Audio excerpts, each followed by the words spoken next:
Hello मेरे CA foundation के दोस्तों। मेरा नाम है CA प्रसाद भट्ट, आपका रैंकर दोस्त। आई एम श्योर आपने सेल ऑफ गुड्स की रिवीजन देखी होगी, एंजॉय की होगी और 1.5 घंटे में आपका सेल ऑफ गुड्स पूरा क्लियर हो गया होगा। अब हम लाए हैं अगला revision, that is partnership act. तो ये भी ऐसा ही 1 से 1.5 घंटे के बीच में रहेगा और इसके बाद आपको कोई भी दूसरी रिवीजन देखने की जरूरत नहीं पड़ने वाली। बिकॉज जैसे हमने सेल ऑफ गुड्स कवर किया था, सारे पॉइंट्स, सारे केसेस, सारे एग्जाम क्वेश्चंस, सिमिलरली हम लोग ये पार्टनरशिप एक्ट भी वैसे ही पूरी कवर कर लेंगे। और आप मुझे भरोसा कर सकते हैं बिकॉज मैं पिछले 20 साल से बच्चों को पढ़ा रहा हूँ। मैंने ये तीनों एग्जाम क्रैक करे हैं, दैट इज CA में। सो तजुर्बा है और बच्चों के साथ रहने का मौका भी मिला है। Okay, so let us start our revision of Indian partnership act. Correct, आखिरी बार आप पढ़ लो, इसके बाद दोबारा पढ़ने की जरूरत नहीं पड़ने वाली। Okay, so let us start the Indian partnership act 1932।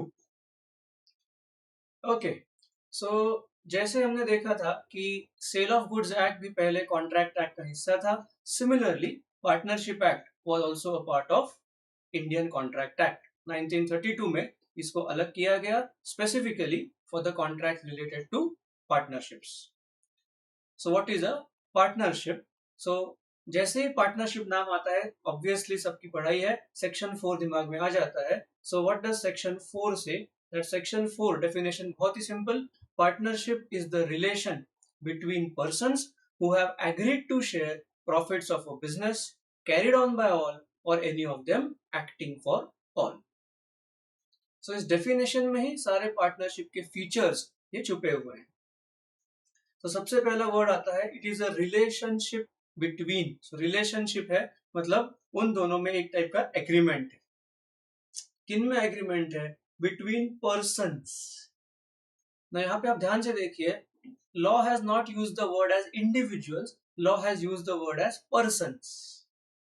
अगर इंडिविजुअल वर्ड होता डेफिनेशन में, इसका मतलब हम लोग सिर्फ नेचुरल ह्यूमन बीइंग्स की बात कर रहे होते, लेकिन उन्होंने वर्ड यूज किया है पर्संस। इसका मतलब है पार्टनरशिप ये natural persons as well as artificial persons के बीच भी हो सकती है। सो आर्टिफिशियल पर्सन में कौन आते हैं? Company is an artificial person, LLP is an artificial person. So, a partnership is possible not just between humans who are natural persons, but partnership हो सकती है between artificial persons as well, who have agreed to share. So नाम आ गया, यहाँ पे word आ गया agreed. So agreed मतलब there is an offer, there is an acceptance, there is a promise.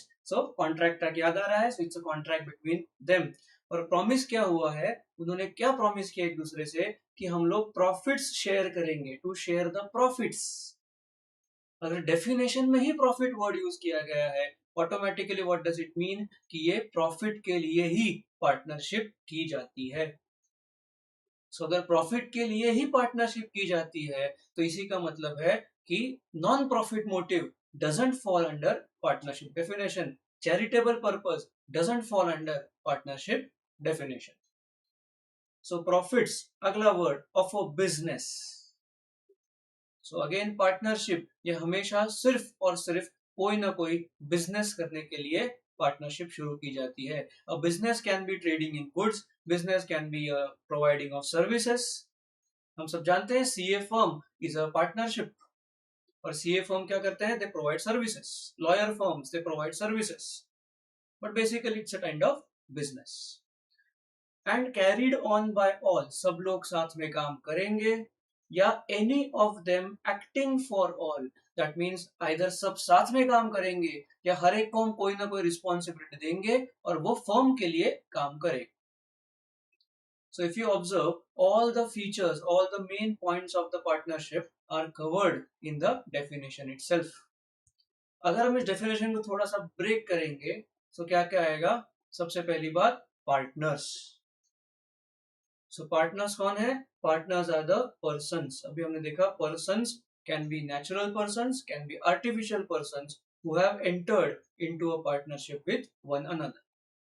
So automatically क्या हुआ? कम से कम हमें दो लोग चाहिए, because partnership is relation between persons.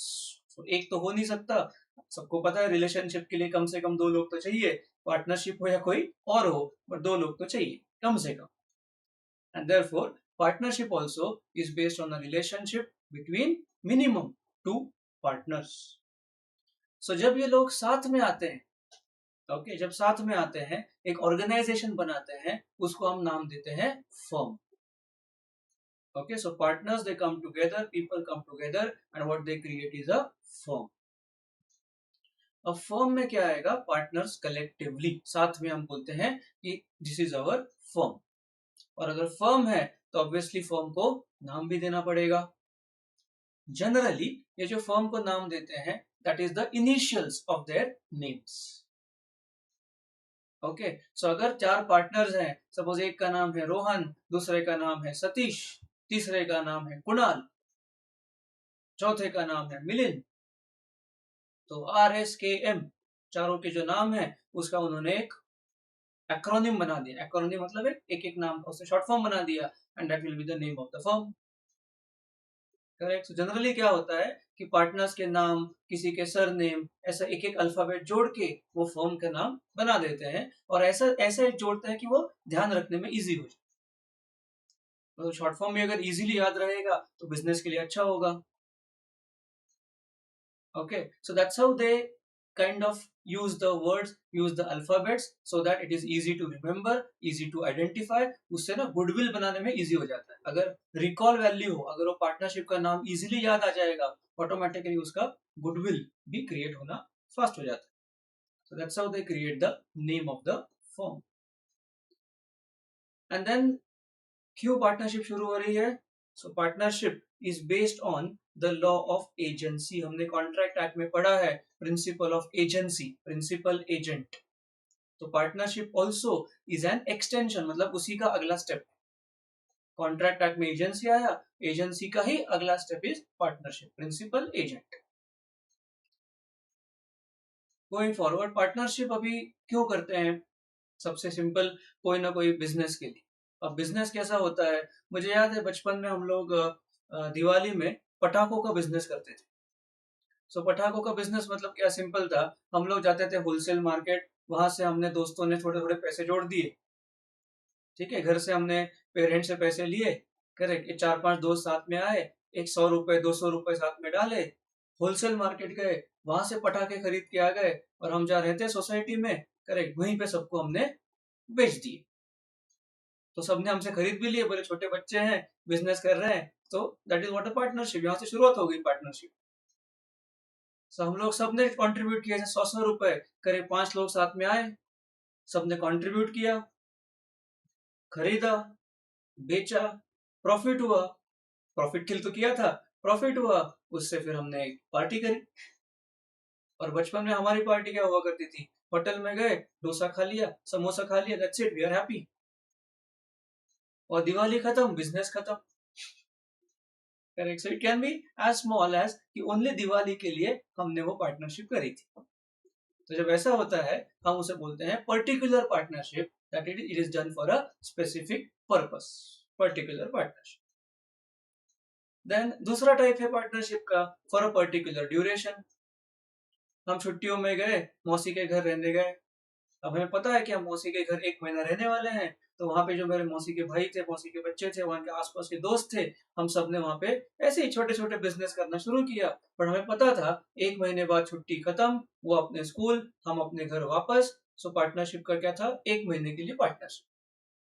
उसमें जितना हुआ उतना बिजनेस किया, जो प्रॉफिट आया, ओके, 1 महीना खत्म, बिजनेस खत्म. सो उसे बोलते हैं हम लोग फिक्स ड्यूरेशन पार्टनरशिप, मतलब ड्यूरेशन फिक्स था पहले से. देन एक होता है partnership at will.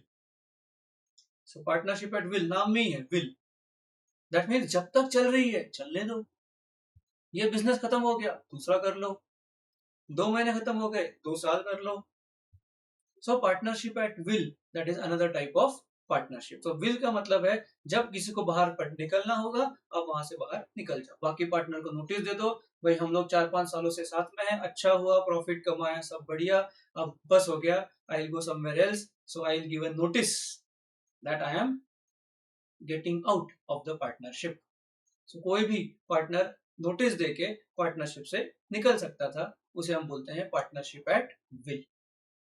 Correct. So types में आता है simple partnership at will, partnership for a fix term, particular partnership, इसका मतलब क्या है, स्पेसिफिक बिजनेस वेंचर के लिए, एंड देन आखिरी एक होता है जनरल पार्टनरशिप, मतलब चल रहा है चल रहा है चल रहा है, सब मिलके ही डिसाइड करेंगे कब बंद करना है। सो ऐसा भी एक टाइप होता है, उसे बोलते हैं general partnership. Okay, so these are simple types. So important क्या है, partnership at will, any partner can give a notice and he can get out of the firm. Then partnership for a fixed duration, that is fixed term partnership, duration खत्म, partnership खत्म। Partnership particularly मतलब specific venture के लिए, project के लिए, venture खत्म, partnership खत्म। लेकिन ऐसा हो सकता है कि हमने डिसाइड तो किया था कि इस टाइम के बाद हम लोग बंद करेंगे, या ये बिजनेस खत्म होने के बाद हम लोग बंद कर देंगे, बट ऐसा पॉसिबल है दैट द पार्टनर्स में एग्री टू कंटिन्यू, कि हमने तो डिसाइड किया था 1 साल करेंगे, बट 1 साल पूरा हो चुका है एंड सब बढ़िया चल रहा है। तो अगर सब बढ़िया चल रहा है तो why to stop the good thing, इसे कंटिन्यू करो। तो उस टाइम पे क्या हो जाएगा कि जो पार्टनर्स के राइट्स एंड लाइबिलिटीज थे पहले, 1 साल के बाद they will continue as it is unless they change. Okay, जो पर्टिकुलर ड्यूरेशन वाला था, ये दिवाली के पटाखों वाला था या कोई प्रोजेक्ट के लिए था, प्रोजेक्ट खत्म हो गया लेकिन इतना अच्छा हुआ कि why not start something new, तो पार्टनरशिप कंटिन्यू में रहती है। तो whenever particular partnership or a fixed duration partnership continues even after the duration or time is completed, the rights and liabilities obligations are the same unless they changed it. तो ऐसे simple सी चीजें हैं। Okay, चलिए आगे बढ़ते हैं। Essentials of a valid partnership. अब partnership contract है तो कॉन्ट्रैक्ट के तो इसेंशियल्स होंगे ही इसमें।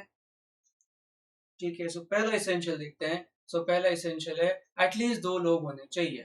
थोड़ी देर पहले हमने बात करी थी कि minimum 2 person are needed. So as per the partnership act, as per companies act में थोड़ा सा उसमें ऐड कर दिया है अपना प्रोविजन। सो वो कहते हैं कि कम से कम 2 लोग होने चाहिए एंड मैक्सिमम होने चाहिए 50। The maximum number of partners can be 50। There is a exceptional clause कि आप सेंट्रल गवर्नमेंट का अप्रूवल लेके उसको 100 तक ले जा सकते हो, but that is just an exception.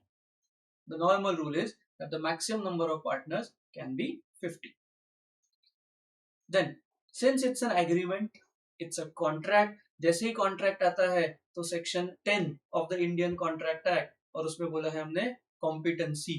तो कॉम्पिटेंसी का सेक्शन है section 11 of Indian contract, section 12 of Indian contract. So 11 कहता है माइनर नहीं बन सकता, 12 कहता है अनसाउंड माइंड नहीं बन सकता।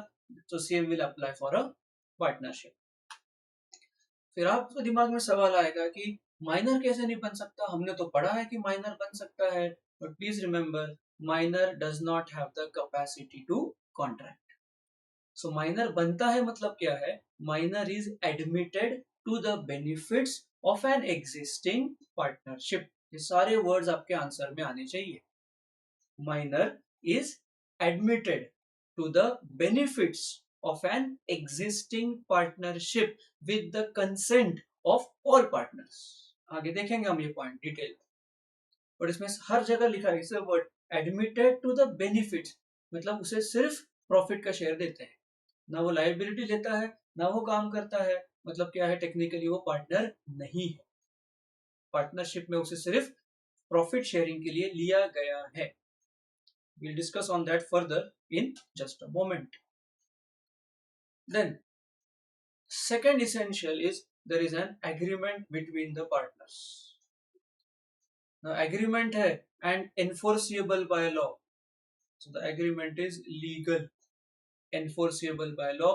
It becomes a contract, correct? हम उसे बोलते हैं written contract between partners. We call it as a partnership deed. ये देखिए, so written contract है, हम उसे बोलते हैं partnership deed. Now if you observe, partnership oral भी possible है, एब्सोल्युटली फाइन।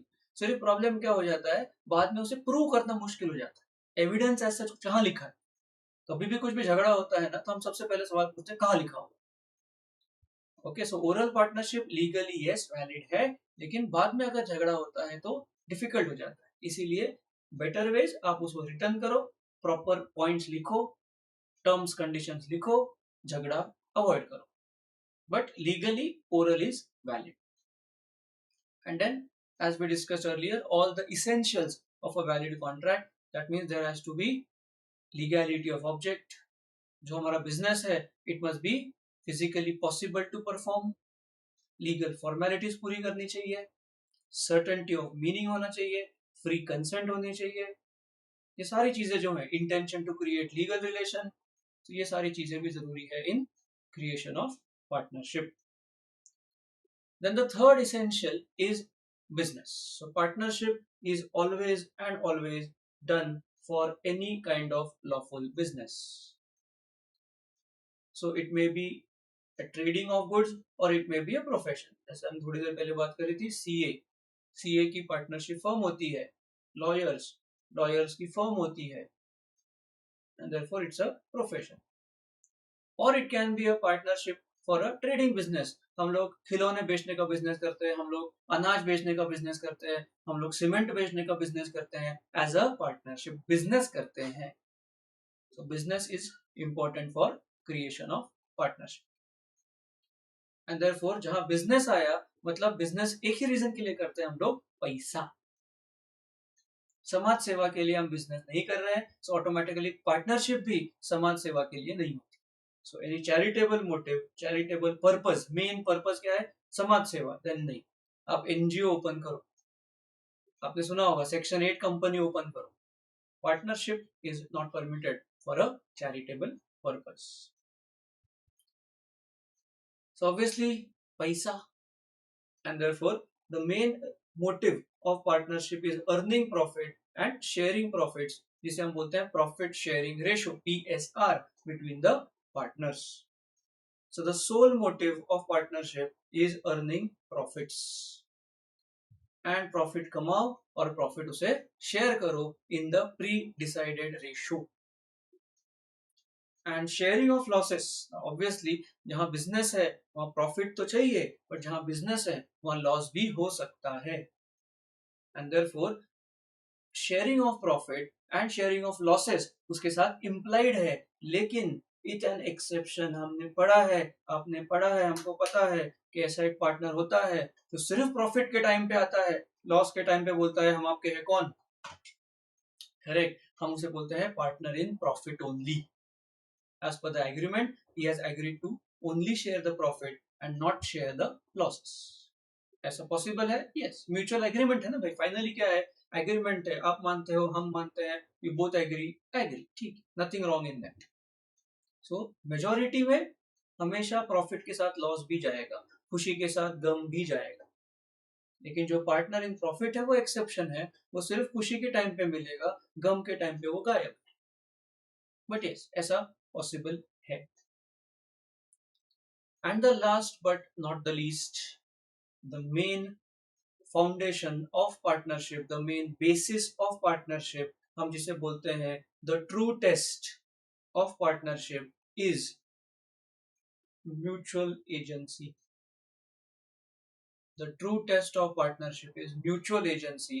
एंड इसके लिए आपको ये केस याद रखना है, केस का नाम है Cox versus Hickman.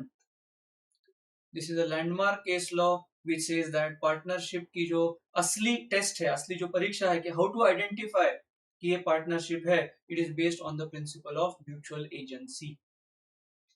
C because क्या हो रहा था कि कंफ्यूजन हो रहा था कि यार ये तो प्रॉफिट शेयर कर रहा है, तो प्रॉफिट तो पार्टनर है, और दो तीन लोग साथ में काम कर रहे हैं, दो तीन लोग हैं, चार पांच लोग हैं, मतलब तो पार्टनर है। अरे ये सब मिलके बिजनेस कर रहे हैं, इसका मतलब सब पार्टनर है। सो थोड़ी सी कंफ्यूजिंग चीजें हो रही थी। Okay, but imagine a situation कि हम लोग चार पांच लोग मिलके काम कर रहे हैं, जिसमें से सिर्फ तीन ही डिसीजन मेकर हैं, दो तो सिर्फ हमारा सुनते हैं, हम लोग हैं साथ में, लेकिन two of them are employees and three of them are the decision maker. So automatically क्या हुआ, है तो पांच लोग, बट उसमें से पार्टनर तीन ही है जो डिसीजन मेकर है, बाकी दो एम्प्लॉई हैं, उसको सैलरी मिलती है, तो है तो साथ में, लेकिन वो पार्टनर नहीं कहलाएंगे। दूसरा एग्जाम्पल है, अरे वो तो प्रॉफिट शेयर करता है, प्रॉफिट शेयर करता है तो पार्टनर तो होगा ही, again the answer may not be true. चलो एग्जांपल लेते हैं। सपोज एक पार्टनरशिप है, कोई बिजनेस है और उसको बहुत फायदा हो गया। इतना फायदा हुआ, उन्होंने सारे एम्प्लॉइज में वो प्रॉफिट बांट दिया, सारे एम्प्लॉइज को बोनस दे दिया। मतलब इन्होंने में क्या हुआ, the business profit was shared by the employ.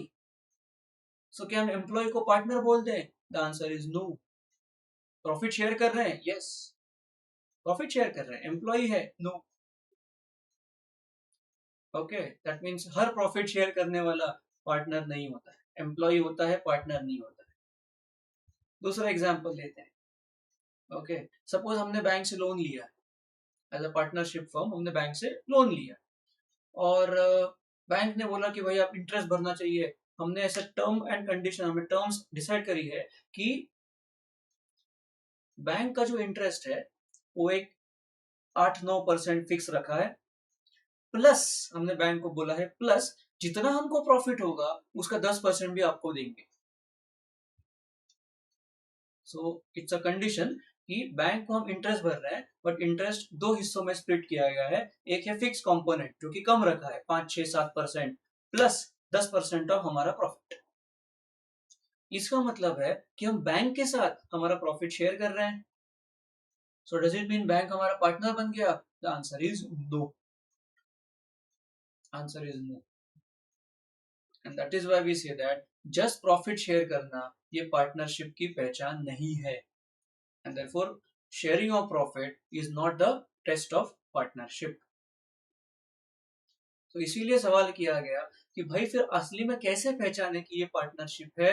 तो उसका नाम है mutual agency. So mutual agency का मतलब है जो पार्टनर है वही प्रिंसिपल है, जो प्रिंसिपल है वही एजेंट है। बहुत एक पुरानी मूवी का डायलॉग है, जो चाचा है वही भतीजा है, जो भतीजा है वही चाचा है। आप देखी होगी, बहुत पुरानी संजय दत्त गोविंदा की मूवी है, हसीना मान जाए। तो यहाँ पे सेम होता है, जो प्रिंसिपल है वही एजेंट है, जो एजेंट है वही प्रिंसिपल है।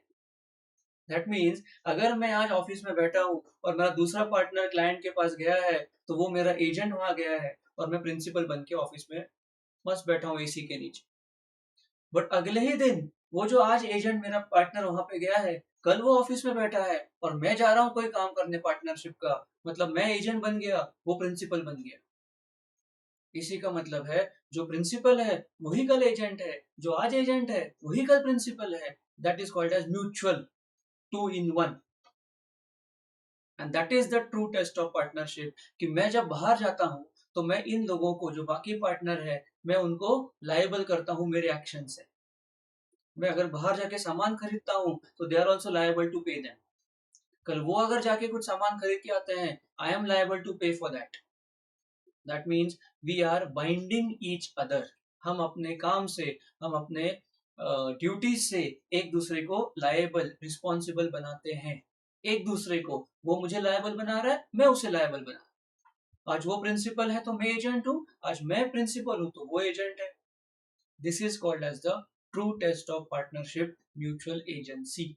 केस का नाम है कॉक्स वर्सेस हिकमन। इस केस में बेसिकली क्या हुआ था कि जो क्रेडिटर्स थे वो उनको काम पे लगा रहे थे कि आप काम करो, हम आपके साथ हैं, लेकिन क्यों काम करो? मेरा पैसा चुकाने के लिए। So actually it was not a partnership, because the creditors are only helping them to recover their own money. So there was no mutual agency there. So the courts held that the true test of partnership is mutual agency. So अभी हमने पढ़ा है that profit may be shared with outsider. So हर profit लेने वाला, हर profit share करने वाला partner नहीं होता है। Some partner may not share losses, partner in profit, वो तो लॉस लेता भी नहीं है, तो मतलब कैसे मान ले कि वो पार्टनर है? So there are many test, correct. कुछ पार्टनर ऐसे होते हैं कि हम उनको बोलते पार्टनर है बट वो एक्चुअली है एम्प्लॉय। मतलब दोस्तों में बोलते ना, अरे यार पार्टनर्स हैं हम लोग, लेकिन उसको पता है, हमको पता है कि वो डिसीजन मेकिंग में नहीं है, वो सिर्फ एम्प्लॉय है, उसे एक फिक्स सैलरी मिलती है। को ओनर्स, जस्ट बिकॉज हमने एक प्रॉपर्टी साथ में खरीद ली, हम पार्टनर्स नहीं बनते। Okay, and therefore business must be carried on, definition में लिखा है business must be carried on by all or any of them acting for all. That means I am the principal, I am the agent, that is the true test of partnership. चलिए आगे बढ़ते हैं। छोटा सा सवाल है अगला, but exam में हमेशा पूछा जाता है कि रजिस्ट्रेशन का क्या सीन है। रजिस्ट्रेशन कहाँ करे, करे कि नहीं करे, किया तो क्या फायदा होगा, नहीं किया तो क्या नुकसान होगा। तो एक हमेशा एक 4 मार्क छोटा सा सवाल आता है कि वेदर रजिस्ट्रेशन इज कंपलसरी, और इसका आंसर है no. So registration of a partnership firm is completely optional. अगर किया तो ठीक है, नहीं किया तो भी ठीक है। However, due to certain legal challenges, the firms they prefer to register. Prefer का मतलब है कि उन्होंने बोला है नहीं किया तो चलेगा, बट उन्होंने इतने बीच में चैलेंजेस डाले हैं कि लोग बोलते हैं भाई कर ही लो, कर ही लो। Okay, so it's like for example हम अगर कोई क्रिकेट मैच देखने जा रहे हैं, तो किसी ने बोला भाई मैच में टोपी वगैरह पहनने ग्राउंड में जा रहे हैं, तो टोपी पहनना जरूरी है, गॉगल वगैरह पहनना जरूरी, पहले बिल्कुल जरूरी नहीं है, बिल्कुल नहीं है। लेकिन बिना टोपी बिना गॉगल के जाओगे तो हीट स्ट्रोक होने का डर है भाई, हीट स्ट्रोक से बेहोश हो जाओगे। कंपलसरी कुछ नहीं, तो लोग बोलते जान लो यार, गॉगल पहन लो, टोपी पहन लो, चलो मैच देख। कंपलसरी नहीं है, बट किया तो फायदा है। Okay, so same thing, partnership registration is optional. लेकिन अगर आपको रजिस्ट्रेशन करना है, अगर आपको रजिस्ट्रेशन करना है तो क्या क्या प्रोसीजर है, क्या क्या करना पड़ेगा। आपको अप्लाई करना पड़ेगा रजिस्टर ऑफ फर्म्स, जैसे कंपनी में होता है register of companies, similarly partnership में होता है रजिस्टर ऑफ फर्म्स। सो वहां पे अप्लाई करिए, जो रजिस्ट्रेशन का फॉर्म है वो फॉर्म भरिए, सबमिट ऑल द डिटेल्स कि बिजनेस क्या है, पार्टनर के नाम क्या है, उनके डिटेल्स, ऑफिस कहाँ पे है, मेन ऑफिस कहाँ पे है, ब्रांच ऑफिस कहाँ पे है, just give all the details, signature of all the partners, and then you register the firm. अगर फर्म रजिस्टर भी हो गई है तो बाद में उसमें चेंजेस भी कर सकते हैं। ओके, सो बाद में चेंजेस करना मतलब उसे बोलते हैं हम लोग alteration. If later on if you want to alter any terms and conditions, so alteration में क्या हो सकता है, फर्म का नाम चेंज कर दिया, कोई बात नहीं। लोकेशन, जो मेन बिजनेस के मेन जो एड्रेस था वो बदल दिया, कोई बात नहीं। कोई नया पार्टनर आया, पुराना पार्टनर चला गया, प्रॉफिट शेयरिंग रेशियो बदल गया, so these are called as alterations. So alteration करना है करिए, लेकिन सिर्फ जहां पे ऑलरेडी रजिस्टर्ड हो उनको, मतलब रजिस्ट्रार को इन्फॉर्म करिए। सिंपल सिंपल, जो अल्टरेशन करना है आप करो, रजिस्ट्रार को इन्फॉर्म करो, that is the only formality. Now जो एग्जाम क्वेश्चन पूछते हैं कि what are the effects of non registration, so section 69 ध्यान में रखिए, बिकॉज सवाल फ्रीक्वेंटली आता है। तो जो सवाल फ्रीक्वेंटली आता है ना, उसका सेक्शन याद रख लेना चाहिए। वो सेक्शंस तो बहुत सारे दिए हैं, मॉड्यूल में बहुत सारे दिए हैं बहुत सारे, बट कितने याद रखेंगे ना हम लोग, ह्यूमंस, हम लोग इंसान है, वही छोटे बच्चे हैं हम लोग। लेकिन इतना तो कर सकते हैं कि जो सवाल आने के चांसेस ज्यादा है उसके हमको सेक्शन डेफिनेटली याद रखने हैं। वैसे यहाँ पे है this section. So effect of non registration, so पहला इफेक्ट है कि पार्टनर स्यू नहीं कर सकता, no partner can sue the firm and other partners. कुछ झगड़ा हो जाता है फर्म के बीच में और आपकी फर्म रजिस्टर्ड नहीं है, तो आप उन पे केस नहीं कर सकते। So that's a challenge. दूसरा है, कोई आउटसाइडर है, थर्ड पार्टी ने कुछ गड़बड़ करी है, थर्ड पार्टी ने कुछ धोखा दे दिया, तो you can not sue the third party as well. ये बड़ा प्रॉब्लम है भाई। आपस का तो ठीक है हम लोग निपटा देंगे, लेकिन आउटसाइडर कोई अगर कुछ गलत काम करता है, कोई ब्रीच ऑफ कॉन्ट्रैक्ट करता है, then it is not allowed to sue the third party. लेकिन प्रॉब्लम देखो, third party can sue the firm, मतलब ये तो बहुत ही नाइंसाफी है माय लॉर्ड, कि वो गलत काम करे तो हम उसको स्यू नहीं कर सकते, हमसे गलती हो गई तो वो हमको स्यू कर सकता है। So that is only when you are not registered. And अगर आखिरी पॉइंट है, अगर किसी से आपको सेट ऑफ करना है, तो आप मोर देन 100 रुपीज का सेट ऑफ भी नहीं कर सकते। So the firm can not claim set of against the other party exceeding 100 in a case. So 4 point है, 4 मार्क्स का सवाल है, इजी है, लिख दो, मार्क्स आपके। बट ये सब हम नहीं कर सकते, but one thing you have to remember is कि even though we are not registered, ठीक है, the partners may still appeal for dissolution, वो आप कर सकते हैं। So even though you are not registered, आप डिसोल्यूशन का केस कर सकते हो for your own firm. Even though you are not registered, आप ब्रांच ऑफिस खोल सकते हैं, that is okay. So few things you can do, but exam में क्या पूछते हैं, what you can not do. तो ये 4 पॉइंट लिख दीजिए, 4 मार्क्स। लेकिन लिखने के टाइम पे पूरा एक्सप्लेन करिए कि रजिस्ट्रेशन ऑप्शनल होता है, एंड रजिस्टर ऑफ फर्म्स नाम का कोई बंदा होता है, तो रजिस्ट्रेशन करना चाहिए, नहीं किया तो ये 4 प्रॉब्लम्स होते हैं। तो you right in a good flow.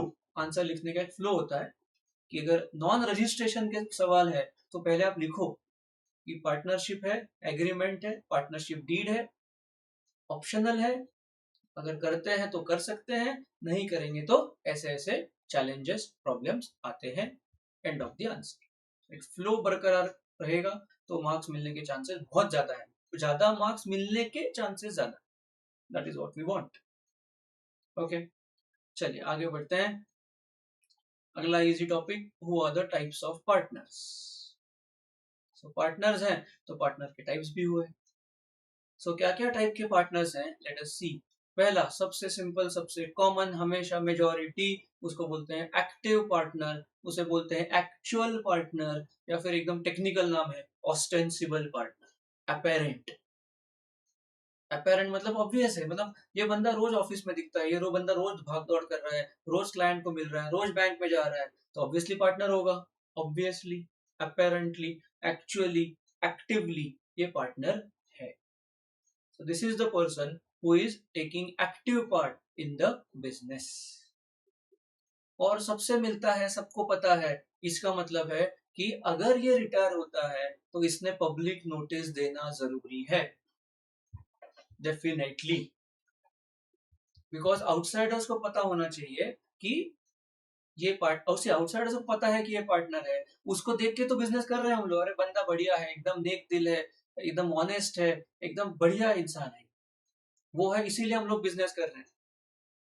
तो अगर कल वो रिटायर कर गया, उसने फॉर्म छोड़ दी, तो obviously as outsider, as third person हमें पता होना चाहिए। इसीलिए public notice of retirement of active partner is mandatory.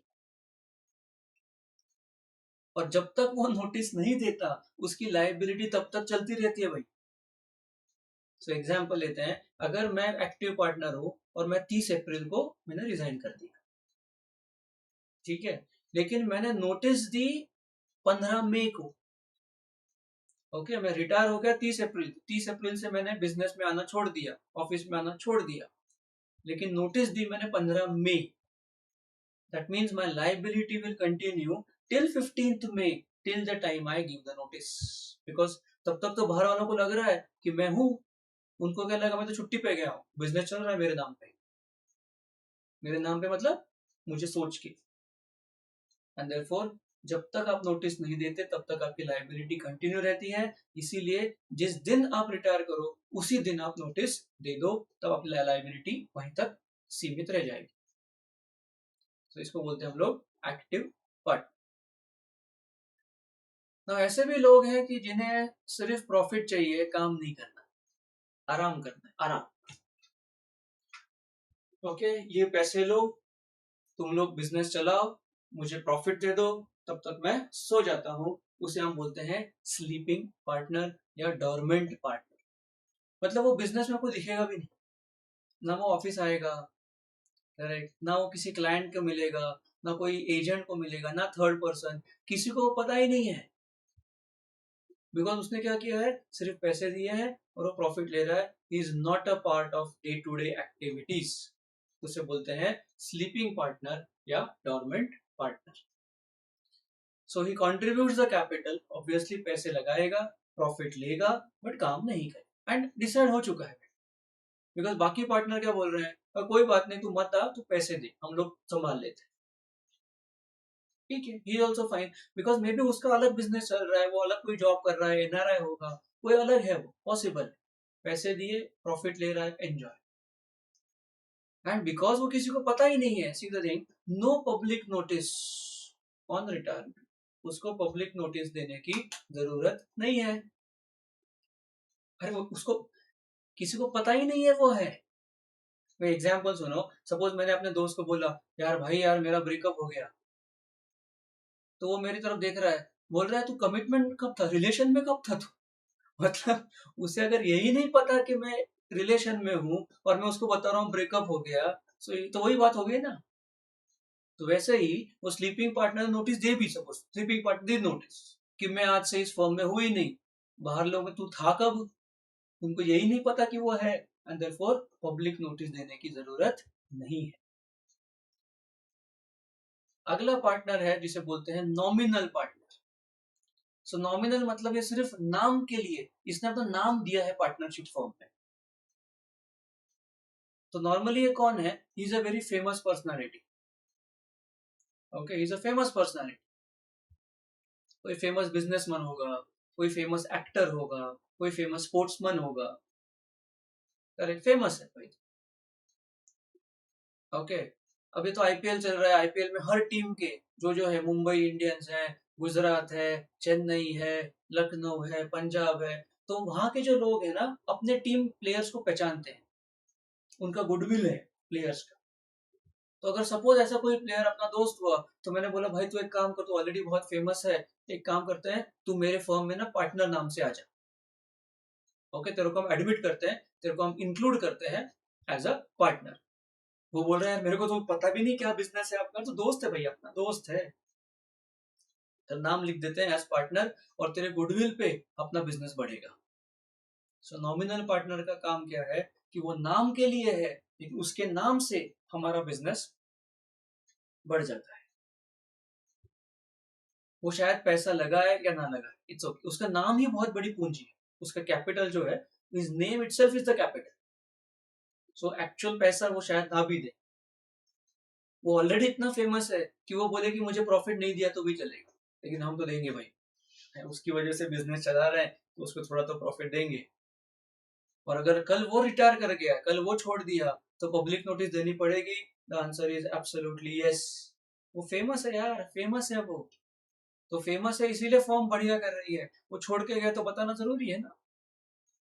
तो पब्लिक नोटिस इज नीडेड।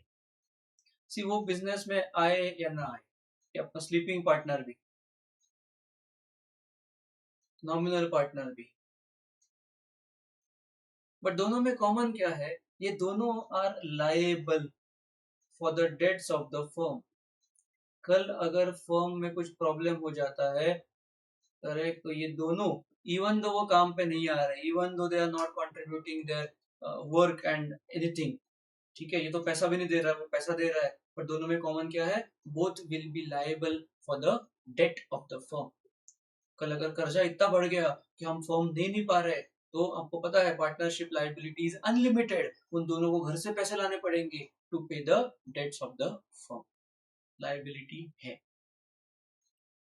अगला पार्टनर है पार्टनर इन प्रॉफिट्स ओनली। जैसे हमने डिस्कस किया कि he is entitled only to profits and he is not liable for the losses. Losses मतलब P and L का item है, P and L, day to day, annual. इस साल हमें प्रॉफिट हुआ, वो आके बैठ जाएगा सर मेरा प्रॉफिट। अगले साल प्रॉफिट हुआ, फिर आके बैठ गया सर मेरा प्रॉफिट। तीसरे साल लॉस हुआ, आएगा ही नहीं, thank you very much, thank you very much. मतलब वो जो एनुअल जो लॉस है उस पे वो शेयर नहीं करता, प्रॉफिट है उसमें वो शेयर करेगा।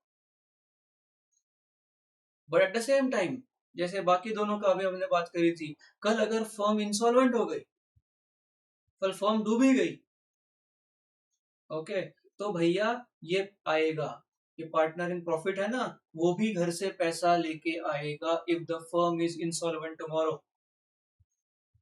सो डे टू डे में वो लॉसेस नहीं ले रहा, see loss is different, loss है ना वो पी एंड एल में दिखता है, एंड लाइबिलिटी जो है वो बैलेंस शीट में दिखती है।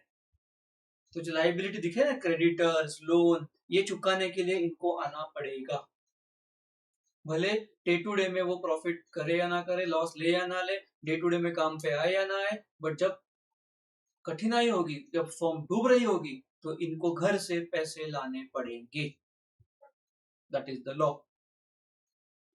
And partner in profit only, अगर वो सबको पता है तो उसे पब्लिक नोटिस देनी पड़ेगी obviously.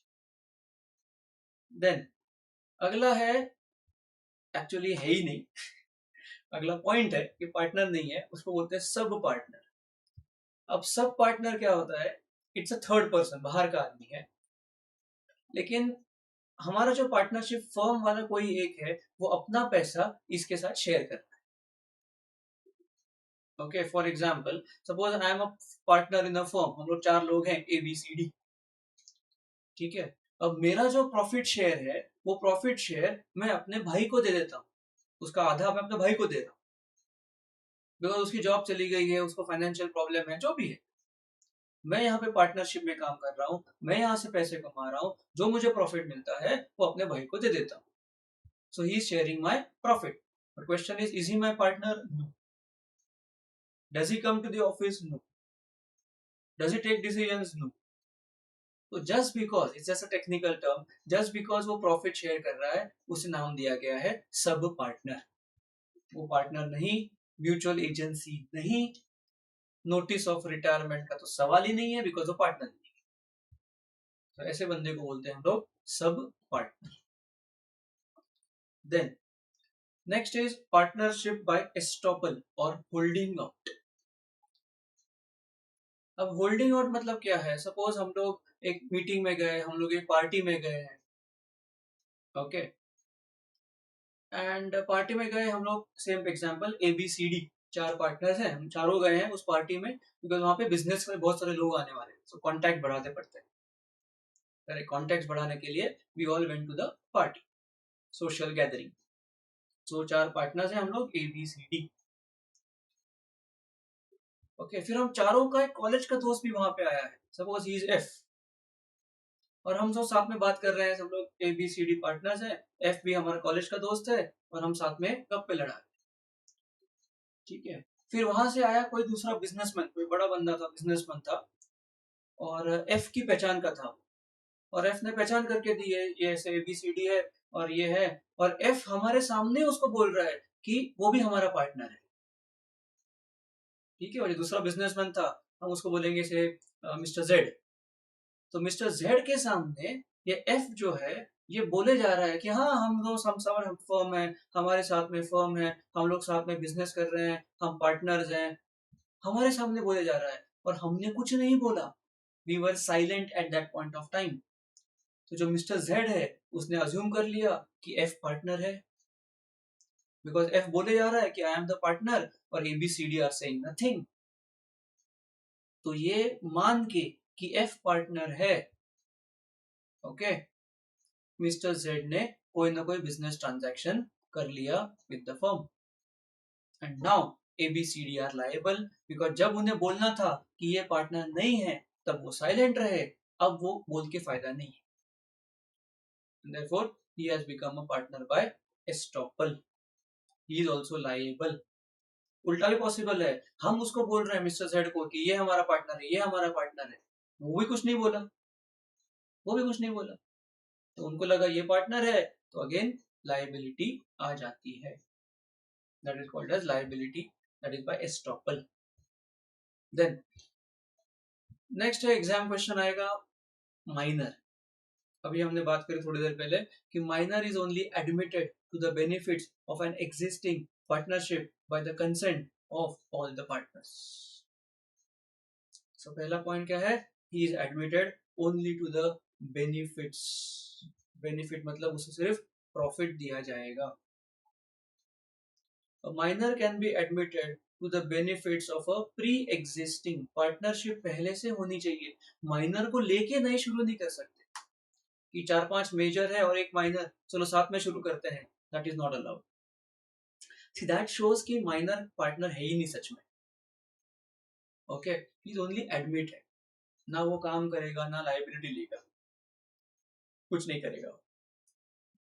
Consent of all the partners are needed, तो उसको लेने के लिए हर पार्टनर, एवरी, यहाँ मेजोरिटी नहीं है, all partners consent is needed.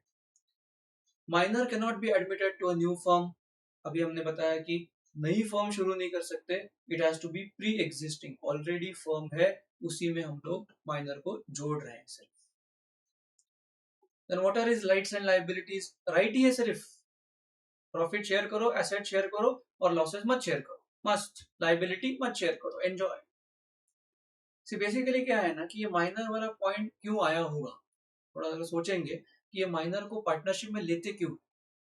C may be possibly एक सिचुएशन क्रिएट करते हैं कि सपोज ABCD 4 पार्टनर थे और उनमें से डी मर गया बाय हार्ट अटैक और एक्सीडेंट, डी मर गया।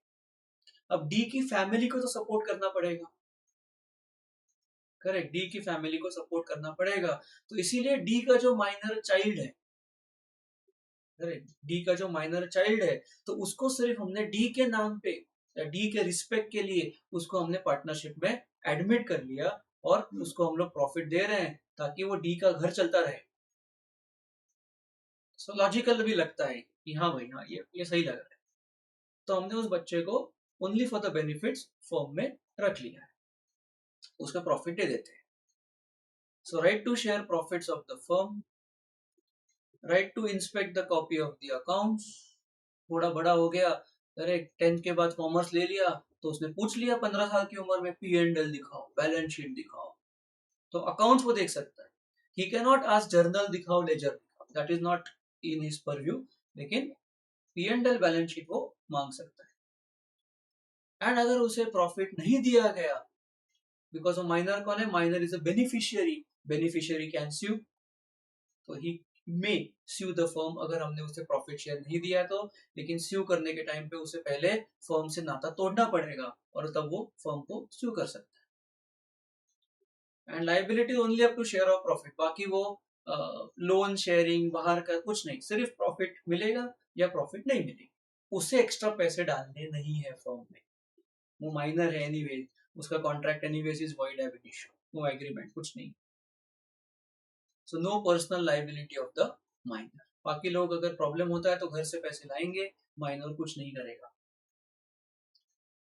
Now what will happen once he reaches the age of majority, 18 साल का हो गया, तो जब वो 18 साल का हो जाता है तो उसे चॉइस करना है कि whether he wants to continue as a partner या ही हैज टू डिसकंटिन्यू, नाता तोड़ देना है कि नाता कंटिन्यू करना है। ये डिसीजन माइनर को लेना है, लेकिन अब वो माइनर नहीं रहा, अब वो 18 साल का हो चुका है।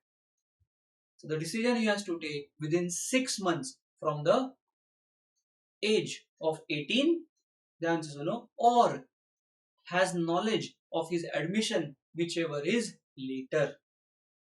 यहाँ पे देखिए, he has to decide in 6 months। 6 months कहाँ से शुरू होते हैं, from attaining 18 साल का हो गया, और knowledge उसे पता है whichever is later, वहां से 6 महीने शुरू होते हैं। इसका मतलब है कि मैं अगर माइनर हूं and now I have become 18, okay, मैं 18 हो गया ऑन 1st of March, लेकिन मुझे किसी ने बताया ही नहीं था कि मैं ऐसे ऐसे फॉर्म में एज अ पार्टनर एडमिट किया गया, मुझे तो पता ही नहीं है। मुझे बताया गया 1st अप्रैल, सो मैं 18 साल का हुआ 1st मार्च को, लेकिन मुझे बताया गया 1st अप्रैल को, तो 6 महीना शुरू होगा 1st अप्रैल से। सो उसके बाद मुझे सोचने के लिए 6 महीने का टाइम दिया जाएगा कि do I want to continue as partner और I want to leave the firm. So 6 महीने का टाइम मतलब मुझे नोटिस देना पड़ता है, कंपल्सरी है नोटिस, दैट अगर मैं कंटिन्यू करना चाहता हूं या नहीं करना चाहता, ज्यादा इंपॉर्टेंट है, नहीं करना चाहता तो नोटिस कंपल्सरी। अगर नोटिस नहीं दी तो अजम्पशन क्या है, if no public notice is given, if no public notice is given, it is assumed that the minor has decided to continue as a partner। so जिसको अगर पता है कि कंटिन्यू करना है तो वो नोटिस देगा ही नहीं, और जिसको पता है कि छोड़ देना है उसको नोटिस 6 महीने के अंदर देनी कंपल्सरी है। अगर वो मान लेता है कि यस मुझे कंटिन्यू करना है, अब वो 18 से ऊपर चला गया है और वो पार्टनर बनने के लिए रेडी है, अब उसकी लायबिलिटी शुरू हो जाती है। लेकिन लायबिलिटी शुरू कब होगी, okay, so first thing, now he is personally liable and the liability starts from the date of admission। okay, मतलब वो 18 साल से वो आगे का लायबिलिटी नहीं है, उसे जब से ऐड किया है, इमेजिन वो 12 साल का था तब से लिया है उसे, तो 12 साल से लेके अभी तक जितना लोन्स है, लायबिलिटी है, उन सब के लिए लायबल। आप बोलोगे भैया ये तो गलत है, लेकिन ऐसा नहीं है, उसने तब से प्रॉफिट भी तो एंजॉय किया है।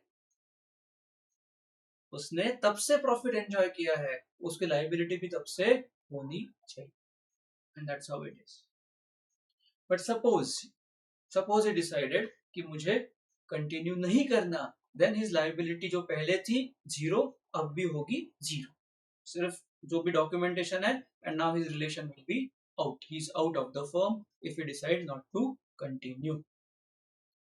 सो these are the rules of minor, major होने से पहले, मेजर होने के बाद, that is what is covered here, simple. देन अगला है, बहुत सारे बच्चों को टफ जाता है, relation of partner, implied authority वगैरह वगैरह। सो देखते हैं, तो शुरू करते हैं इजी पार्ट से, rights and duties of a partner. सबसे पहले देखते हैं what are the rights of partners. Very easy, to take part in the business. Obviously भाई मैं पार्टनर हूं, मैंने बिजनेस के लिए ही पार्टनरशिप शुरू करी है, ज्वाइन करी है, तो मेरा काम ही है, मेरा हक है कि बिजनेस के लिए काम करना। सेकेंड, अगर कोई डिसीजन ले रहे हैं, आप डिसीजन ले रहे हो, तो आपने मुझे कंसल्ट करना मेरा हक है। याद है, मैं प्रिंसिपल भी हूँ, एजेंट भी हूँ, एजेंट भी हूँ, प्रिंसिपल भी हूँ, दोनों मैं ही हूँ। तो जब भी कोई डिसीजन हो रहा है, तो सभी पार्टनर को कंसल्ट करके, ऑब्वियसली स्लीपिंग वाला नहीं हो तो सो रहा है, स्लीपिंग को छोड़ के बाकी जो एक्टिव पार्टनर्स हैं, they must be consulted and they will take a decision. Then they have access to all books of accounts, documentation, voucher, सब एक्सेस है। ऑब्वियसली शेयर प्रॉफिट, प्रॉफिट के लिए आए हैं तो प्रॉफिट शेयर करना अपना हक है। अगर पार्टनरशिप में क्लॉज में इंटरेस्ट ऑन कैपिटल है, तो मुझे वो इंटरेस्ट मिलना चाहिए। एंड अपार्ट फ्रॉम इंटरेस्ट, अगर मैंने फर्म को लोन दिया है, कोई एडवांस दिया है, तो उस पर भी मुझे इंटरेस्ट मिलना चाहिए। टू बी इंडेमनिफाइड, अगर किसी और की गलती से लॉस होते हैं, ओके, किसी और पार्टनर ने गलती करी है जिससे बाकी पार्टनर को लॉस होते हैं, तो हमें कॉम्पनसेशन मिलना चाहिए। फर्म की जो प्रॉपर्टी है, फर्म के एसेट्स हैं, वो हमें यूज करने का हक है, ये हो गया हमारा हक। लेकिन हम यूज करेंगे सिर्फ काम के लिए, वो हो गया हमारी ड्यूटी। तो राइट क्या है, फर्म का जो कार है, हम फर्म की कार यूज कर सकते हैं फॉर बिजनेस पर्पज। फर्म का लैपटॉप है, हम यूज कर सकते हैं बिजनेस पर्पज, ये हक हमारा है। एंड जैसे फर्म में जुड़ना हमारा राइट है, वैसे ही फर्म से निकल जाना भी हमारा राइट है। सो राइट टू रिटायर, अगर पार्टनरशिप एट विल है, then you give a notice and you retire. Otherwise by consent है, you take the consent of everybody, you retire. Retire होने के बाद मेरा पैसा निकाल लेना अपने को, जो मैंने कैपिटल डाला है उसे मुझे वापस चाहिए। But sometimes it happens that तुरंत आपका पैसा निकाल के देना नॉट पॉसिबल, बिकॉज पैसा इन्वेस्टेड होता है। सो बाकी पार्टनर ने बोला कि कोई बात नहीं, आप रिटायर हो जाओ, अगले 6 महीने में आपका पैसा वापस आ जाएगा। तो मैं बोलता हूँ कि मुझे वो 6 महीने का इंटरेस्ट चाहिए, बिकॉज आप लोग मेरा पैसा यूज कर रहे हैं। सो वही मेरा हक है to claim the interest after I retire on my money, that is also my right. Now जैसे राइट्स हैं वैसे ड्यूटीज भी होंगे। सो फर्स्ट ड्यूटी क्या है, to conduct the business for the greatest common benefit, मतलब काम ऐसा करना है कि जिससे सबका फायदा हो। हमारे सरकार का ना, सबका साथ सबका विकास, that is what partnership is also, कि you do the work in such a fashion कि पर्सनल बेनिफिट से ज्यादा फर्म का फायदा। सी फॉर एग्जाम्पल, सपोज ऐसे फॉर्म में लिखा है कि जो पार्टनर सबसे ज्यादा सेल करेगा उसे कमीशन मिलेगा, बट सबसे ज्यादा सेल करेगा तो मैंने कम प्राइस में सेल किया कमीशन के लालच, लेकिन मैंने कम प्राइस में बेचा जिससे लॉस किसका हुआ, फर्म का लॉस हुआ, दैट इज नॉट करेक्ट। तो आपको ऐसा काम करना है कि सबका ग्रेटेस्ट कॉमन कॉमन सबका बेनिफिट होना चाहिए। टू ऑब्जर्व गुड फेथ, ईमानदारी से, नजर खुली, करेक्ट, ऐसे ऐसे ऐसे ऐसा बिजनेस नहीं करना है, करेक्ट, चौकन्ना रह के ऑब्जर्व गुड फेथ, ईमानदारी से काम करना है। To act within authority, से हर पार्टनर में कोई ना कोई हुनर होता है, कोई मार्केटिंग में बढ़िया है, करे कोई रिकवरी में अच्छा है, कोई अकाउंटिंग में अच्छा है, कोई टेक्निकल में अच्छा है, कोई लीगल में अच्छा है, तो हर एक को कुछ ना कुछ अथॉरिटी पावर दी जाती है। तो जो आपको पावर दी है, आपको उसी के हिसाब से विद इन अथॉरिटी काम करना है। अगर आपसे कोई गलती हो जाती है, ऐसा जानबूझ के, या फिर आपने सोचा कोई बात नहीं हो जाता है, लेकिन फर्म को भुगतना पड़ा, फॉर एग्जाम्पल आपको काम दिया जाएगा कि फर्म की जो ऑफिस है ना उसका लाइट का बिल भरना है, आपने बोला भर देंगे और आप भूल गए, वो लोग आए, तार काट दी, तो तार काट दी तो जोड़ने के लिए एक्स्ट्रा पैसा भरना पड़ा, तो आपको आपकी जेब से भरना पड़ेगा, बिकॉज आपकी गलती की वजह से ये हुआ है। और अगर आपने फ्रॉड किया तब तो भाई कॉम्पनसेट तो करना पड़ेगा। He has to attend the duties diligently. So diligently का मतलब है सोच समझकर अपना काम करना है। कोई भी प्रूडेंट इंसान, कोई भी लॉजिकल नॉर्मल इंसान जैसे अच्छा काम करेगा वैसे आपको अच्छा काम करना है। खुद का ही पैसा है भाई, अच्छा तो काम करना पड़ेगा। जैसे प्रॉफिट शेयर करना आपका हक है, वैसे ही लॉस शेयर करना आपकी जिम्मेदारी है। You are liable for the debts, बहुत बार हम बात कर चुके हैं कि tomorrow if the firm goes bad, assets कम है, लाइबिलिटी ज्यादा है, तो आपको घर से पैसे लाने पड़ेंगे to share the liability of the firm. Not to set up any competing business, ये तो बहुत बार डीड में भी लिखा होता है कि जब तक आप फर्म के साथ जुड़े हैं तो सेम बिजनेस आप ना करें, दैट इज स्ट्रेट अवे उसको बोलते हैं कॉन्फ्लिक्ट ऑफ इंटरेस्ट। फिर ये गुड फेथ में नहीं आएगा, गलत हो जाएगा। एंड देयरफॉर आपकी ड्यूटी है कि जब तक आप इनके साथ जुड़े हुए हैं so same to same business ना करें, that is your duty. Then apart from this, there are many important points which are related to rights and duties. For example हम बोलते हैं कि जो फर्म की प्रॉपर्टी है उसे कैसे आइडेंटिफाई करें। Okay, how to identify the property of the firm. तो सबसे सिंपल है, जो प्रॉपर्टी फर्म के पैसे से खरीदी है वो फर्म की एसेट है। मतलब कोई अगर लैपटॉप ये पार्टनरशिप फर्म के पैसे से खरीदा गया है तो वो लैपटॉप ये फर्म की एसेट है। कोई अगर टेम्पो ये फर्म के पैसे से लिया गया है तो वो टेम्पो फर्म की एसेट है। That is first possibility. Second, सबको पता है कि अगर कोई पार्टनर पर्सनल एसेट को फर्म में लाता है हम इसे बोलते हैं कैपिटल। ओके, अगर कोई पार्टनर अपनी पर्सनल एसेट को फर्म पे नाम पे ट्रांसफर करता है तब वो फर्म की एसेट हो जाती है।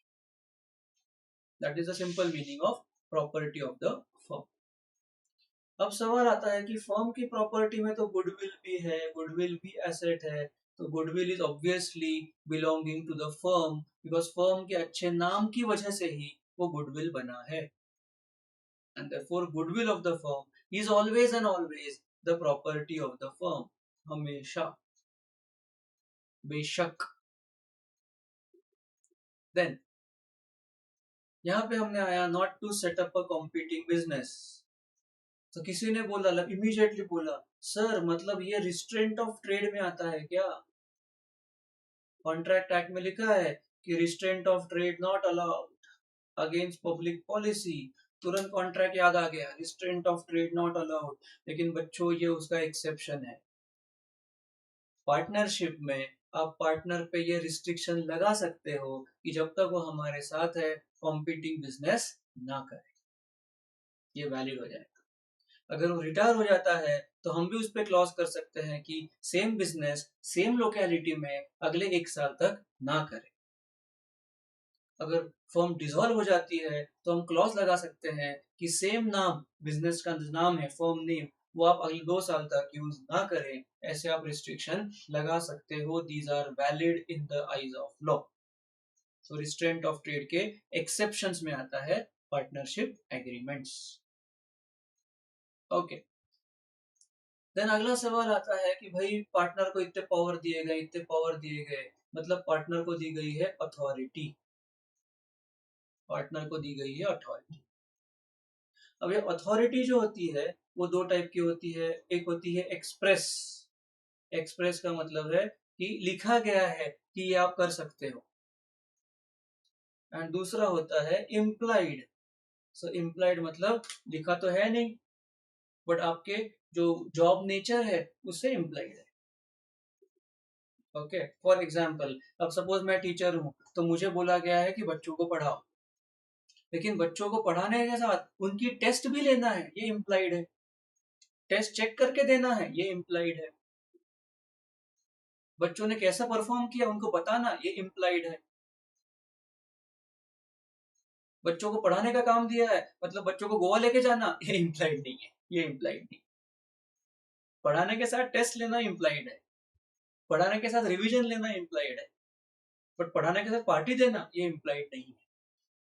Correct. So few things are related connected to the job nature, okay, हम उसको बोलते हैं इम्प्लाइड। फॉर एग्जाम्पल, अगर पार्टनरशिप है तो पार्टनरशिप में सामान खरीदना सामान बेचना इम्प्लाइड है। जिसको सामान बेचा है उससे पैसे वसूल करना ये इम्प्लाइड है। जिसको सामान बेचा सॉरी जिससे सामान खरीदा है उसे पैसे देना टाइम पे इम्प्लाइड है। जितने भी खर्चे हैं, सैलरी देना, रेंट देना, टैक्स कट करके टीडीएस जमा कर देना बैंक में, ये इम्प्लाइड है। तो काम ही है भाई सबका, तो काम ही है। लेकिन ओके, किसी को हमने सामान बेचा था, उसके पूरे पैसे ही माफ कर दिए, ये इम्प्लाइड नहीं है भाई। सारे पैसे माफ कर दिए, घर का नहीं है भाई, वो इम्प्लाइड नहीं है। ओके, किसी ने हमको बोला हाँ तुम्हारी लाइबिलिटी है, बिना पूछे मान ली हाँ भाई मेरी लाइबिलिटी है, ये इम्प्लाइड नहीं। तो किसी के पैसे माफ करना पूरे के पूरे ये आपकी इम्प्लाइड नहीं है। किसी की लाइबिलिटी मतलब वो मुझे बोल रहा है कि तुमने पैसा लिया जबकि लिया ही नहीं है, मान लेना, ये इम्प्लाइड नहीं है। आउट ऑफ कोर्ट सेटलमेंट कर लिया, ये इम्प्लाइड नहीं है। ओके, इमूवेबल प्रॉपर्टी मतलब फर्म फर्म की कार ही बेच दी, फर्म का ऑफिस ही गिरवी रख दिया, बिना किसी को पूछे, बिना किसी पार्टनर से सलाह मशवरा किए, ये इम्प्लाइड नहीं है। And therefore we have to be careful what is implied and what is not implied. Okay, so ये important point है कि implied मतलब connected to your day to day activities, हम उसको बोलते हैं ordinary course, नॉर्मल इसमें ये आपका काम है, यस। और हर पार्टनर को दी जाती है अथॉरिटी, जब तक वो अथॉरिटी के अंदर काम करता है द फर्म इज लायबल। जब वो अथॉरिटी के बाहर जाएगा तो फर्म इज नॉट लायबल। मतलब फर्म का मेन बिजनेस है सीमेंट खरीदना और बेचना, और ये पार्टनर है वो जाके खिलौने खरीद के आ गए, अथॉरिटी के बाहर चला गया, the firm is not liable. लेकिन पार्टनर है, उसने नॉर्मल बिजनेस अपना सीमेंट का है, हमने सीमेंट बेचा, वहां से पैसा आया और ये पैसा ये पार्टनर ही खा गया, उसको बोलते हैं मिस अप्रोप्रिएशन, उसको बोलते हैं फ्रॉड। यहाँ पे the firm is liable because ये नॉर्मल कोर्स में उसने पैसा खा लिया, मिस एप्लीकेशन, नॉर्मल कोर्स में ऑर्डिनरी कोर्स में उसने गड़बड़ करी है, firm is liable. Okay, firm is liable. लेकिन अगर वो अथॉरिटी के बाहर जाके काम करता है तो फर्म इज नॉट लायबल। आपको एग्जांपल देता हूँ, कंपनीज एक्ट में कैसे होता है। कंपनीज एक्ट में होता है अल्ट्रा वायर्स, तो अल्ट्रा वायर्स मतलब मेमोरेंडम के बाहर कुछ भी होता है, कंपनी इज नॉट लायबल। लेकिन मेमोरेंडम के अंदर है और मैनेजमेंट में गड़बड़ कर दी तो कंपनी इज लायबल। वैसे यहाँ पे भी है कि अगर पार्टनर अथॉरिटी के अंदर काम करता है लेकिन वहां गड़बड़ करता है तो फर्म इज लायबल, लेकिन अगर अथॉरिटी के बाहर काम करता है तो फर्म इज नॉट लायबल। तो ऐसे सिंपल सिंपल पॉइंट्स हैं, आपको ध्यान में रखने हैं। Then going forward, reconstitution of the firm, easy topic एकदम, कि क्या क्या चेंजेस फर्म में हो सकते हैं। तो सबसे सिंपल है admission of partner, very common, नया पार्टनर आ गया, सबको पूछ के आता है with the consent of all, admission of partner. तो पहला पॉइंट देखिए, एडमिशन में है consent of all the remaining partners. The new partner is liable from the date of joining, this is normal, कि अगर मैं ज्वाइन कर रहा हूँ 1 जनवरी 2026 से तो मेरी लाइबिलिटी शुरू होती है 1 जनवरी 2026 के बाद आगे। लेकिन new partner may assume old liabilities as well, and may assume मतलब ही मे टेक लाइबिलिटीज, इसमें हमें चाहिए consent of all, and consent of all मतलब बाकी पार्टनर्स की भी कंसेंट, और लाइबिलिटी ले रहा है मतलब क्रेडिटर्स की भी कंसेंट चाहिए। इसे हम बोलते हैं नोवेशन ऑफ कॉन्ट्रैक्ट। नोवेशन क्यों कहते हैं इसे, बिकॉज एग्जांपल लेते हैं, अभी पार्टनर्स थे ए बी सी, 3 पार्टनर्स थे, और यहाँ पे है अपना क्रेडिटर। ओके, क्रेडिटर है जेड। सो ओरिजिनल क्या था, A B C are liable to pay Z, पुरानी लाइबिलिटी। अभी नया पार्टनर ज्वाइन हो गया डी, चौथा आ गया डी। अब डी बोल रहा है कि मैं पुरानी लाइबिलिटी ले लेता हूं, लेकिन पुराना कॉन्ट्रैक्ट किसके बीच में है, पुराना कॉन्ट्रैक्ट है A B C and Z. तो अगर नया कॉन्ट्रैक्ट बनेगा, नोवेशन सब्सटीट्यूशन, तो नया कॉन्ट्रैक्ट बनेगा A B C D and Z. तो इसका मतलब है कि अगर डी को पुरानी लाइबिलिटी लेनी है तो उसे जेड की भी अप्रूवल की जरूरत है। That is the law. Just because ABC मान गए तो हो जाएगा, ऐसा नहीं होता।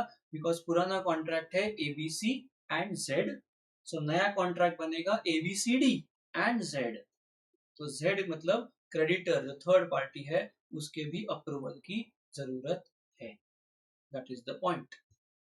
छोटे छोटे पॉइंट होते हैं लेकिन एग्जाम में पूछते हैं और हमको लगता है कि भाई वो क्रेडिटर को क्यों पूछना, भाई उसको तो पैसा मिल रहा है, common sense. But law common sense से थोड़ा सा ऊपर है। लॉ कहता है भैया नोवेशन की बात हो रही है। नोवेशन मतलब सब्सटीट्यूशन, हमने कॉन्ट्रैक्ट में पढ़ा है substitution is by the mutual agreement. Mutual मतलब दोनों पार्टीज ने हाँ बोलना चाहिए। तो यहाँ पे दो पार्टी कौन है, partner creditor. That is the point. अगला है जैसे पार्टनर आते हैं वैसे जाते हैं, उनको बोलते हैं हम retirement of partner. So retirement is as per the agreement, as per the deed. Then public notice देनी जरूरी है, जब तक नोटिस नहीं देते आपकी लायबिलिटी कंटिन्यू रहेगी। पार्टनरशिप एट विल है, नोटिस दे दो, म्यूचुअल कंसेंट है, सबकी परमिशन से आप निकल सकते हो। आपका कैपिटल लेके जाओ, जब तक कैपिटल रहेगा उस पर आपको इंटरेस्ट मिलेगा। एक बार कैपिटल निकाल लिया, इंटरेस्ट खत्म। The next is expulsion of partner. Okay, next is expulsion of partner. Now expulsion मतलब पार्टनर को हमने निकाल दिया। ओके, एक्सपल्शन इज पार्टनर को निकाल दिया। करेक्ट। तो निकालने के लिए तीन कंडीशन जरूरी है। नंबर 1 डीड में होना चाहिए, नंबर 2 मेजोरिटी से होना चाहिए, एंड नंबर 3 गुड फेथ में होना चाहिए। Point number 1 as per the deed, point number 2 good faith. Good faith मतलब वो पार्टनर ना फर्म के लिए खतरनाक बन गया है, वो ऐसे काम कर रहा है कि फर्म को लॉस हो रहा है, वो ऐसे मतलब इरिस्पॉन्सिबल काम कर रहा है। मतलब बहुत बार हमने देखा वो पैसे भी खा रहा है, फ्रॉड करने के इसके चांसेस बहुत ज्यादा बढ़ गए हैं, किया भी है छोटा मोटा। तो इससे पहले कि वो बड़ा कुछ कांड करे उसको निकाल दो, लेकिन बाकियों की मेजोरिटी होनी चाहिए। ओके, सो तीनों चीजें जरूरी है कि डीड में ये क्लॉज होना चाहिए कि इनको निकाल सकते हैं, दूसरा जो फर्म के लिए खतरा बनता है उसी को निकालना है, और तीसरा बाकी मेजोरिटी में होने चाहिए। कोई पर्सनल प्रॉब्लम के लिए हम पार्टनर को नहीं निकाल सकते। पर्सनल प्रॉब्लम नहीं, फर्म यस, अगर फर्म को खतरा है तो हम उसको निकाल सकते हैं। ओके, बाकी कोई खानदानी दुश्मनी है इसलिए पार्टनर को निकालो, that is not permitted. Okay, that is not permitted. मतलब पार्टनर की बीवियों का झगड़ा हो गया ब्यूटी पार्लर में इसलिए पार्टनर को निकालो, that is not permitted. So the reason for expulsion is only if the partner himself is a danger, is a loss to the firm.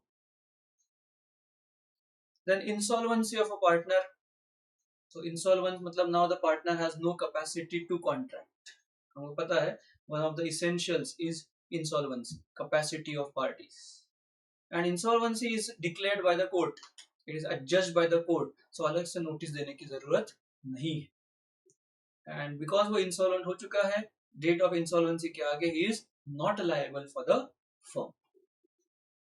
Generally insolvency और दूसरा जो है that is death, generally unless otherwise mentioned the partnership is dissolved. मतलब कोई अगर partner insolvent होता है या कोई death of the partner, then normally ऐसा होता है कि फर्म इज डिसॉल्व्ड। बट अगर ऑलरेडी लिखा है, डीड में लिखा है कि यस इंसॉल्वेंसी डेथ पे the firm will continue, then it will continue. देखिए अभी जो हमने बताया, generally the firm is dissolved on death of partner, as per the contract the firm में continue.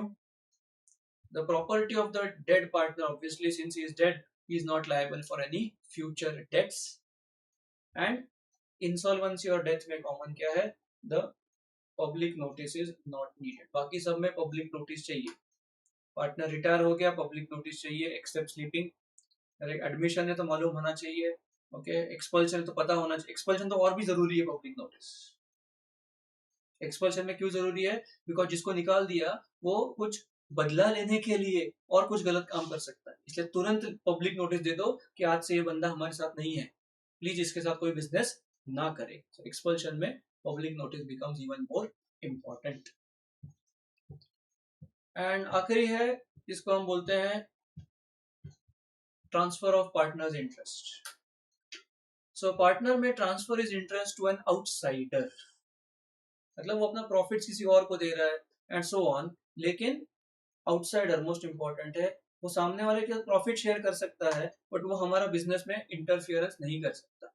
neither he can check my books nor he can come into my office and be a part of decision maker, nor he can interfere in my affairs, कुछ भी नहीं है, कुछ भी नहीं है। सो partner चाहता है कि वो अपना प्रॉफिट किसी और के साथ शेयर करे, ठीक है भाई, बट वो बाहर, वो सब बाहर होगा, इससे फर्म का कोई संबंध नहीं होगा। And the last part now, that is dissolution. So dissolution is simply breakdown of everything. Again उसमें दो कंसेप्ट है, एक है dissolution of the firm. So dissolution of the firm का मतलब है कि the entire business is shut down, all assets are sold, liabilities are paid off and everything comes to an end, दुकान बंद, that is called as dissolution of the firm, total breakdown. And दूसरा छोटा part है dissolution of partnership. So dissolution of partnership मतलब क्या होगा, देखिए सिर्फ रिलेशनशिप बदल जाता है। एग्जाम्पल, ओरिजिनल पार्टनर्स थे ए बी सी डी, उनमें से डी छोड़ के चला गया, तो अभी नया पार्टनरशिप क्रिएट हुआ एबीसी, दैट्स इट।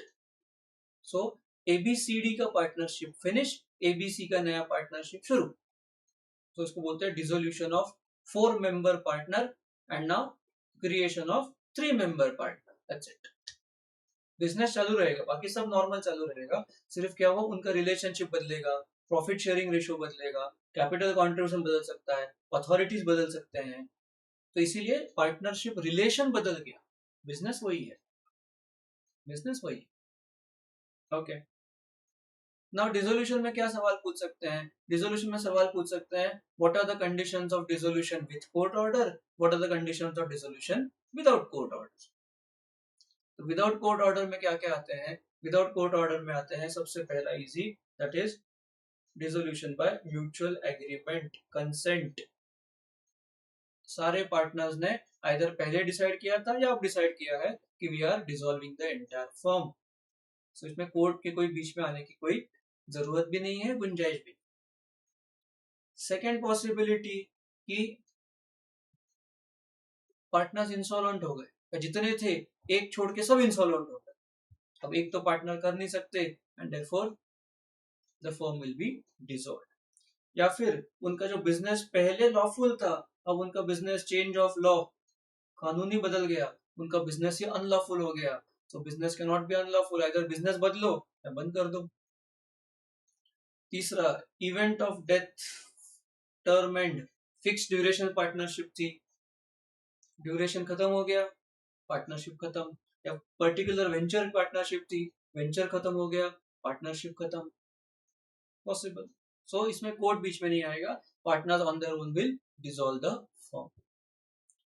एंड जहां पे dissolution by the order of the court, पहला है इनसैनिटी ऑफ द पार्टनर, तो अगर पार्टनर ही मेंटली अनसाउंड है तो उसका कोई close friend, his family member में अपील टू द कोर्ट कि भाई हमारा जो पार्टनर है, he is not mentally stable और बाकी लोग इस पे लायबिलिटी थोप सकते, सो फॉर हिज प्रोटेक्शन आप फर्म को डिसॉल्व कर दो। Permanent incapacity, it may be physical incapacity, okay, sports management की फर्म है and one of the person जो इज मे बी एक्सीडेंट हो गया, now he can not run, he can not walk, and business है sports management, तो जहाँ पे भागदौड़ बहुत होती है उनकी, and therefore they may decide to dissolve the firm. Misconduct है, कंटिन्यूस फ्रॉड किए जा रहे हैं, मिस अप्रोप्रिएशन किए जा रहे हैं, तो बाकी लोगों ने अपील किया कोर्ट में कि भाई ये नहीं हो पाएगा, आप बंद कर दीजिए form. Continuous breach of agreement है, ओके, ब्रीच ऑफ कॉन्ट्रैक्ट हो रहा है बार बार पार्टनर्स की तरफ से, बिना बताए ट्रांसफर ऑफ इंटरेस्ट करा दिया, कंटिन्यूस लॉस में चल रहा है, मतलब इतने लॉसेस है कि प्रॉफिट दिखने की कोई चांस ही नहीं है, और जबकि हमारा पर्पस था प्रॉफिट के लिए बिजनेस करना, और बिजनेस है, प्रॉफिट दिख ही नहीं रहा, इससे अच्छा बंद कर देते हैं। Now when the firm is going to be dissolved, so what they will do, they will sell all the assets और उसमें से लायबिलिटीज पे कर देंगे, ठीक है। अब लायबिलिटी जब पे करते हैं तो सबसे पहले नंबर आता है एक्सटर्नल लायबिलिटीज, देखते हैं अभी। So settlement of accounts, settlement of account में सबसे पहले पॉइंट नंबर ए देखिए, all assets are sold, liability to be paid off, normal. तो सबसे पहले कौन सी लायबिलिटी होती है, third party liability, creditors, bank, loan, बाहर वाले, सबसे पहले उनका पैसा लौटा दो। वो होने के बाद फिर आता है पार्टनर का जो लोन है, पार्टनर ने अगर कोई लोन या एडवांस दिया है उसे वो पहले वापस दे, तो पहले बाहर वालों का लोन कर्जा, फिर पार्टनर का दिया हुआ लोन कर्जा, उसके बाद पार्टनर का कैपिटल, और वो हो जाने के बाद भी अगर पैसे बचते हैं then they will be distributed, surplus उसे बोलते हैं, सरप्लस वापस में बांट दिया जाएगा in the profit sharing ratio. Simple, life is beautiful. But अगर ऐसा नहीं हुआ, फॉर एग्जाम्पल कि हमने एसेट बेचे और इतना कम पैसा मिला कि थर्ड पार्टी जो बाहर वाले के कर्जे हैं उसके लिए भी पैसे नहीं, तो प्रॉब्लम होता है। अभी क्या करना पड़ेगा, पार्टनरशिप में लायबिलिटी अनलिमिटेड है, सो पार्टनर्स को घर से पैसे लाने पड़ेंगे। तो जब पार्टनर घर का पैसा लाएगा तो उसे पहले घर की लायबिलिटी पे करनी पड़ेगी।